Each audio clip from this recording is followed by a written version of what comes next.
¿Qué tal? Soy Ray Flores, delegado de Nuevo León de la Olimpiada Mexicana de Matemáticas, y ya estoy en General Treviño, Nuevo León, un municipio al noreste del estado, ya en la frontera casi con Tamaulipas.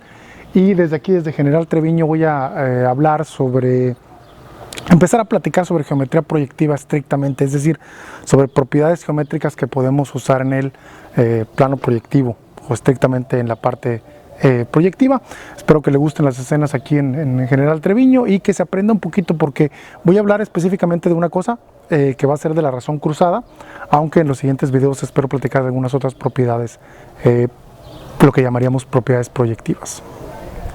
Bueno, y vale la pena decir entre paréntesis que como la geometría proyectiva, los axiomas de la geometría proyectiva también están incluidas en la geometría euclidiana, todo lo que digamos de geometría proyectiva también se puede usar en geometría euclidiana. Es decir, tú puedes usar los teoremas de geometría proyectiva en tus problemas normales de geometría euclidiana, y por eso vienen las aplicaciones muy prácticas hacia lo que comentaba en los videos anteriores, en óptica, en computación gráfica, en robótica y en esas cosas. Ok, en geometría proyectiva lo que estudiamos es lo que llamaríamos propiedades proyectivas, es decir, son las propiedades que se preservan a través de esta transformación que llamamos proyección. La proyección ya la definí en algunos de los videos anteriores, que es, yo tengo dos espacios y un punto que vamos a llamar un foco, vamos a decir el foco de la proyección, y es trazar líneas que van desde cualquier punto de uno de los espacios hasta un punto del otro espacio, ¿sí? Esa transformación que manda puntos de un espacio a puntos de otro espacio, vamos a llamarla proyección. Y las propiedades que se preservan con esas transformaciones, pues es lo que llamamos propiedades proyectivas. Evidentemente, las dos propiedades básicas que se preservan es pues una recta, si está en un espacio, cuando yo la mando al otro espacio a través de una proyección, sigue siendo una recta.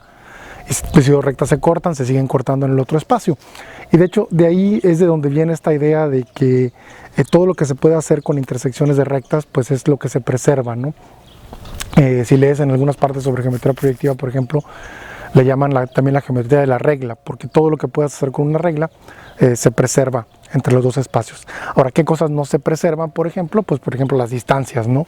Porque una distancia, si en uno de los espacios hay una cierta distancia, cuando haces la proyección, pues la distancia se transforma.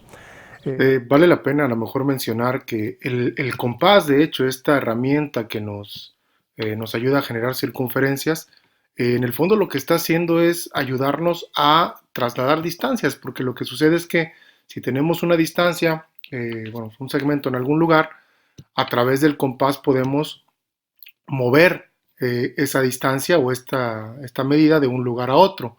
Y, por ejemplo, usando varias veces el compás, que es lo que hacíamos, por ejemplo, cuando construíamos el triángulo equilátero, pero aquí nos damos cuenta, por ejemplo, que podemos ir trasladando las distancias de un lugar a otro, ¿sí? Desde aquí, por ejemplo, hasta por acá. Entonces, el estudio, vamos, o más bien el uso de la herramienta del compás, en el fondo lo que está haciendo es que podemos como que mover estas distancias. El no usar compás te da un modelo que va a representar la geometría proyectiva, porque la regla pues sí sigue cumpliendo las condiciones que teníamos en esto de la proyección. Así. E incluso también se deforman, por ejemplo, las proporciones, ¿no? Si tengo dos cosas que están en una cierta proporción en un espacio, cuando lo mando a otro espacio a través de una proyección también se deforman, ¿no? Entonces ni las proporciones ni las distancias se preservan.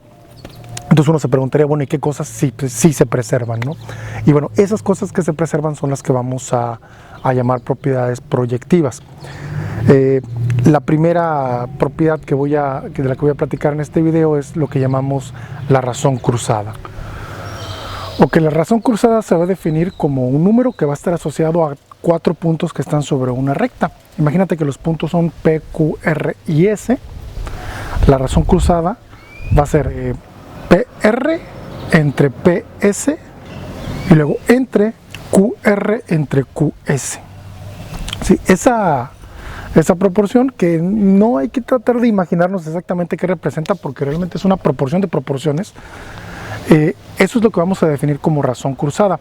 Ahora, obviamente podemos, si por ejemplo sobre esta línea definimos una escala, como si fuera una recta numérica, es decir, un origen y una cierta unidad de medida, y usamos, coordenadas, podemos calcularlo a través de las coordenadas. Por ejemplo, tomemos exactamente estos mismos puntos P, Q, R y S y digamos que las mismas letras P, Q y R, S, pero en minúsculas nos sirven para representar el número, o vamos a decir la coordenada que representa ese punto. La representación de esta razón cruzada en coordenadas lo tendríamos con esta expresión, sí.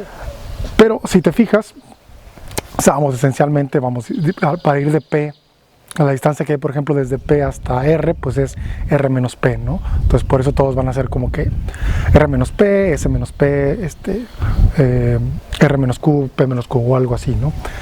El caso es que si lo piensas, si yo muevo la escala, ¿sí? Es decir, si hago una traslación sobre esa misma línea, como lo que estoy calculando son las proporciones de las distancias no cambian y por lo tanto la razón cruzada no cambia.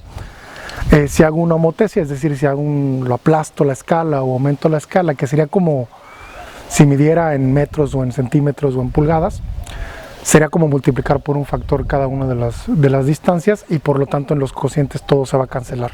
Es decir, realmente no importa qué unidad de medida use, no importa si estiro o si aplasto, no importa si muevo, la razón cruzada queda siempre igual. Y esto es de hecho justamente la parte interesante. La razón cruzada no depende entonces ni del escalamiento ni de la traslación, pero de hecho tampoco depende de la proyección. Y este es lo que llamamos el teorema de la razón cruzada, que si yo tengo estos 4 puntos, yo ahora aplico una proyección y los mando a otro espacio, los mando a otra recta pues, a través de otros puntos que vamos a llamar P', Q', R', S', y ahora calculamos la razón cruzada para estos nuevos puntos, pues resulta que va a ser exactamente la misma razón cruzada que para los puntos originales, ¿no? Y de hecho la demostración no es tan complicada. La idea de la demostración se va a basar en... la puedes hacer usando áreas, ¿sí? Por ejemplo, pensemos en el triángulo, vamos a decir el PR, ¿no? El PR, y vamos a llamar F al foco desde donde estoy trazando la proyección. El triángulo PR y F, el área de ese triángulo pues va a ser la base, que sería PR por la altura, que es H, entonces eso por H entre 2. Pero también tenemos otro teorema que nos ayuda a calcular el área de un triángulo en función de los lados, de los otros dos lados, que en este caso van a ser FP y FR, ¿sí?